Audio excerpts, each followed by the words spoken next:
My name is Fernando Belford. I'm a head of agency in Google, New York. I'm here with Goodway Group, an amazing partner. This is a shared perspective, an amazing opportunity for us to share our perspectives around trends and what we're excited about for 2026. Thanks for having me. My name is Michael Walk. I'm the head of growth and partnerships for the Goodway Group. Really happy to be here. My name is Tom Swarchewski. I'm the head of investment for the Goodway Group. Thank you so much for being here. Beginning of the year, it's 2026 now.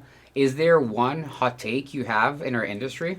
Invest in the middle funnel. I think there's so many dollars being spent at the top or the bottom, where the middle is where product is moved and purchases happen. The definition of performance has evolved, and it's incredibly important to understand that performance means business outcome, not media outcomes anymore.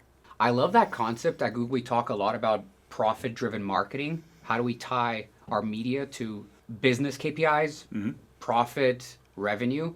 What is Goodway's perspective of outcome-based marketing? Funny you should say that. We have a principle called outcome engineering that puts the business goal at the very center of what we're trying to accomplish. We need to be very detailed in understanding our clients and what they're trying to do in market, whether it's creating market share, whether it's accelerating sales, whether it's necessarily getting a brand recognition. That is at the center of what we do from a planning perspective. And that is actually then tied into how we think about measurement. Through partners such as Google, we actually operate under the impression that we need to create customized and bespoke measurement in many cases to ensure that we can actually allow the CMOs and the C executives to have a conversation of how media is driving their bottom line long term. And it's a principle that we utilize for a lot of different things outside of planning, including on how we manage our partnerships. Goodway is a very unique agency. If you had a potential client for 10 seconds, what would be the one thing you will tell that prospect about Goodway? What makes Goodway unique?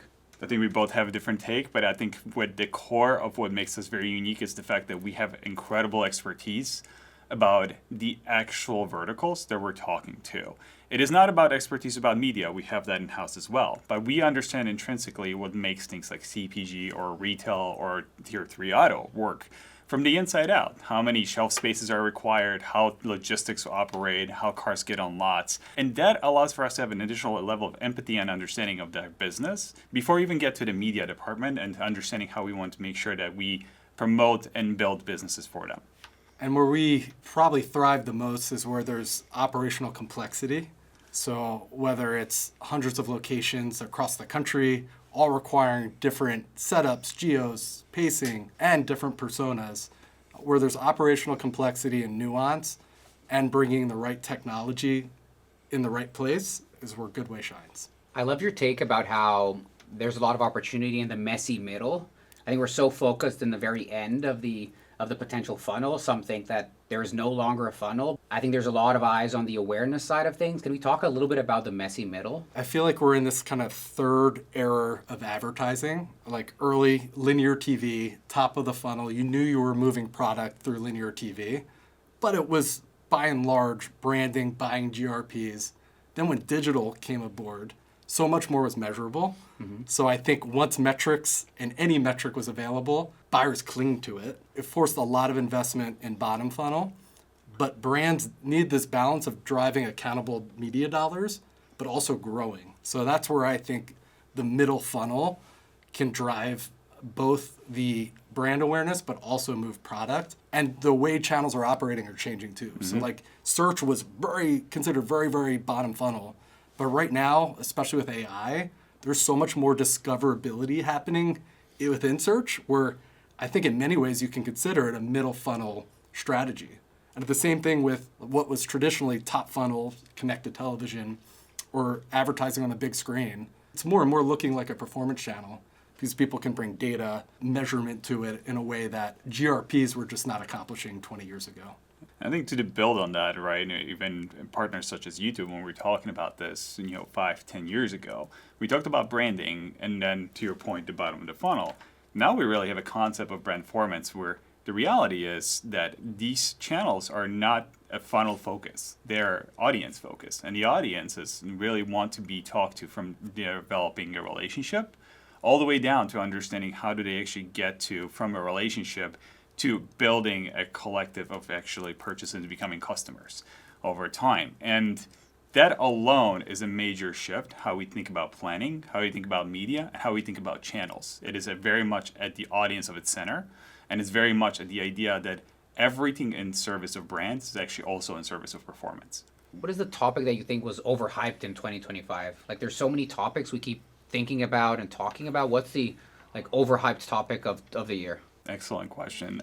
I think, if we're talking about overhyping generally, I think there's two ways of looking at it. There's a certain level of overhype when we talk about supply transparency and where it comes from, especially in programmatic channels moving forward. But there is still underservicing in that. And we are starting to see partners that, including Google, that allow for us to get a lot more purview on what is actually happening within the supply chain, making the right decisions. So it's no longer really an SPO practice. It's now a strategic alignment of supply to the collective demand.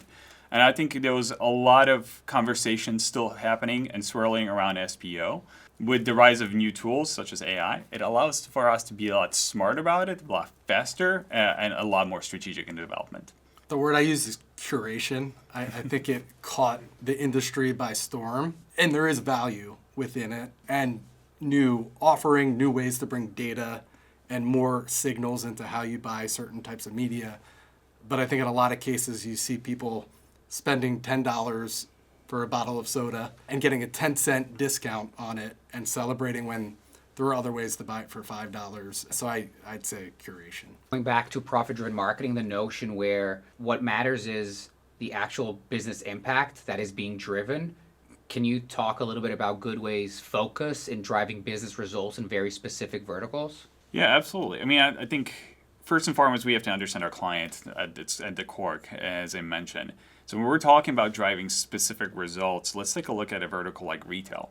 A retail specific result, it could be point of sale as a KPI and understanding velocity of people coming in. It could be loyalty signups and ensuring that people are actually becoming loyal to the brand of that retailer across the board. But it could be even bigger than that. It could be gaining market share against the specific category they're in there. There's going to be a difference between somebody that could be a retailer that's focused on grocery versus a retailer that is focused on high-end electronics. And between those two, there's going to be a KPI alignment.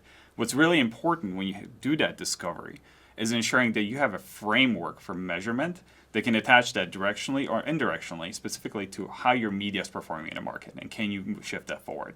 Some of that means it could be very long-term, some of it could be very short-term, but at the end of the day, you have to be able to prove out that you actually move that business forward. Yeah, and one balance that I think is important to get right is bringing market-level data and insights around where a customer is, as well as customer-focused, platform-driven results and maximizing and optimizing within a specific platform. And those two need to talk to each other, because I think if you get too focused in one layer or one channel of a buy, you could potentially overinvest or underinvest. So how are you bringing a market-level insight into success in specific channels and constantly reevaluating the right mix of investment across those channels? YouTube had a great year in 2025. We were able to support and help so many of our agency partners understand how to plan with a platform that's as broad as YouTube. There's so much you can do with the platform. Can you tell us a little bit more about how Goodway Group thinks of YouTube as the right platform to address the marketing needs of its clients? Yeah, absolutely. I think it's very important to know that we plan with business and audience objectives at the core. And what we recognize is YouTube has a far greater reach than a lot of other channels out there. All the way from obviously the things that we're seeing online, all the way through to CTV channels, and quite frankly, in between, including some of the stuff that we see in PMAX, right, as of right now.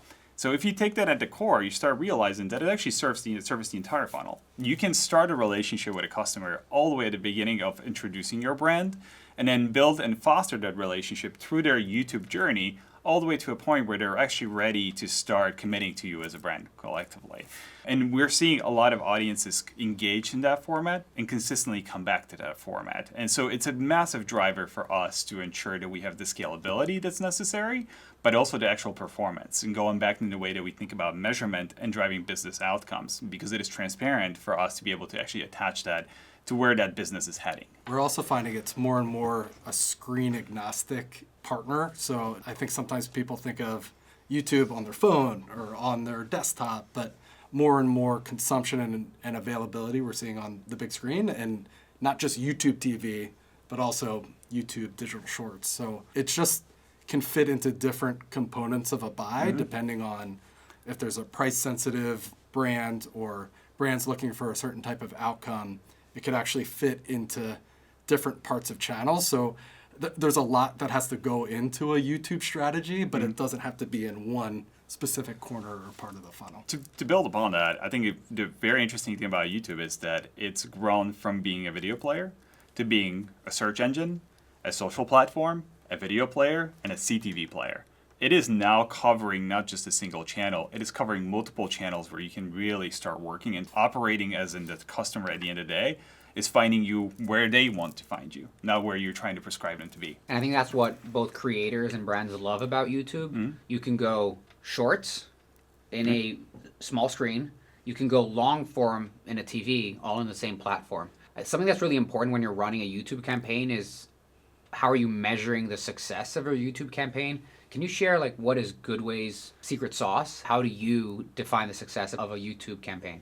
Yeah, absolutely. I mean, I can't tell you the secret sauce because I told you the secret sauce wouldn't be secret anymore, right? And so we got to be careful there. But the understanding of the data that is available to us, whether it being an Ads Data Hub and other formats, allows for us to actually start importing information, business data, and be able to derive specific insights. Whether it's point of sales data, velocity data, logistics data, and then be able to marry it to the consumption information that's coming in from YouTube, it allows for us to better understand what is actually driving the conversion? Where is it coming from? How many steps in between have happened? How many exposures? Where they have been? What type of content they consumed? And it informs our media that much greater.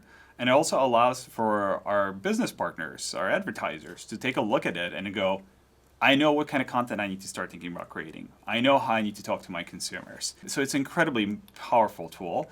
There are going to be variations of customization from advertiser to advertiser. However, there is the concept and principle will always be the same. In your opinion, what makes YouTube so special? It covers the entire consumer journey.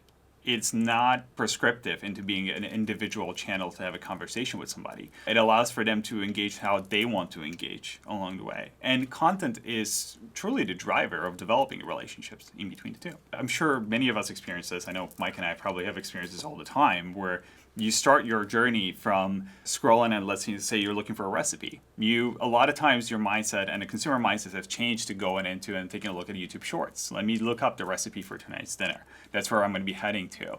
And then I need a little bit of a longer format. So I'm going to jump online to be able to understand exactly what are the steps in between that I need to get this done. And that it maybe creates a passion point for me, and therefore I want to see a professionally produced show, like something along the lines of cooking there, right? That being said, like you're all of a sudden in every step of the journey, and as a brand, you're taking a look at it, that consumer, and it's like they're telling you what they want. They're actually telling you where they want to be and how they want to be spoken to. But their consumption journey isn't circular, it's constantly evolving, and you're allowed to be able to have those touch points. What's beautiful about YouTube is it meets the consumer where the consumer wants to be. Yeah, and YouTube has grown into a massive search engine, a place for a destination for music and audio, gaming adjacent for people following streamers.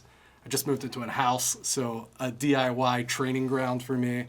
And then you have the long form professional content, sports. So there's a full continuum of needs you can serve an advertiser through those different mechanisms, but it's evolved quite a bit. We talk about the 4S's at Google, and I think YouTube is in the center of these 4S's. So you're scrolling, you're searching, you're streaming on your TV, and you're shopping. So like these 4S's are just how users behave, and YouTube is in the center of that experience. Absolutely. And the beauty of that is that it's not just the center of the experience, it can become the experience in many cases for the end consumer. So that connection between also allows for us to then tie it back to what the advertisers are looking to do, to be smarter, to actually be able to develop those relationships and understand all those touch points because they realize it's not linear. Ready for some quick takes? Let's do it. This is not planned, so let's have some fun here. All right. What's your favorite Google product? Hardware or software? Both. I absolutely love Gemini. I think it's a future of the way that we operate our life, not just the way that we think about it from like a business perspective, but like my actual operating life. But I'm also a big fan of Android, generally speaking. I've been an Android user now for 12 years, and I probably will never go back to anything else. Good for you. I'm torn here, but for you, I'd say Waze. I am directionally challenged, and when I had to print out MapQuest and follow directions, Waze has changed my ability to get to more of the world, so I'm very grateful for it. Great answers. Let me ask a specific question. What is your favorite Google ad solution and why? Search 360, I think, is still hands down the best solution in the market. It understands its audience is the best, and the way it is connected to the ecosystem for us, for our planning perspective, I think it's second to none. I mean, we've talked a lot about YouTube, so I think YouTube, and I'll stick to YouTube. Yeah. It's 2026. What are you most excited about in terms of the business challenges that Goodway is going to focus on for its clients this year? Yeah, I mean, going into 2026, what we're recognizing is the largest challenge right now is connecting the digital ecosystem to the physical landscape of the consumer and the customers on our behavioral advertisers. And the wonderful thing about this is within the place of digital, we are getting so much exposure through channels such as YouTube and learning so much about people's behavior. And then that is actually driving that behavior in the physical world. People actually are going shopping and providing more information about what their behaviors look like in that. Those two channels are starting to inform each other more frequently.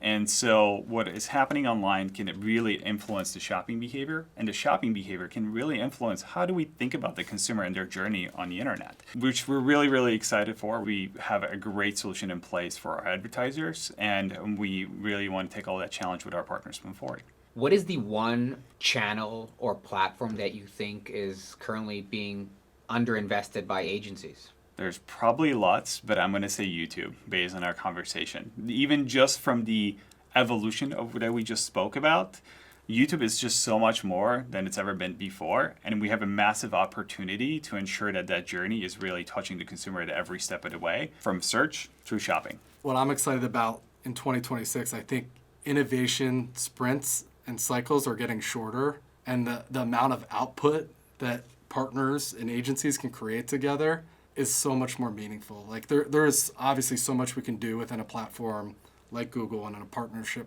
like Google. The tools now available to agencies to build and innovate on top of them using AI-enabled tools. It would have taken so many more resources in past years. So excited to enter a year with 12 months of this clean slate of new technology, new enablement, AI, for us to innovate on top of our partner ecosystem. You said something I really liked a couple of minutes ago about how YouTube just evolved. In your Yeah. opinion, like, can we talk about that evolution? Think about your everyday, right? YouTube is now a portion of our everyday life because it has become so much more. It's an evolution from search to shopping and everything in between. We can consume media in many different facets, from understanding where we want to be, what do we like to do, what our passion points are, and how much content can be consumed in that platform, all the way down to how we enable those passion points. So I think the beautiful thing about YouTube is it's no longer just a channel. It is now an enablement tool across multiple channels.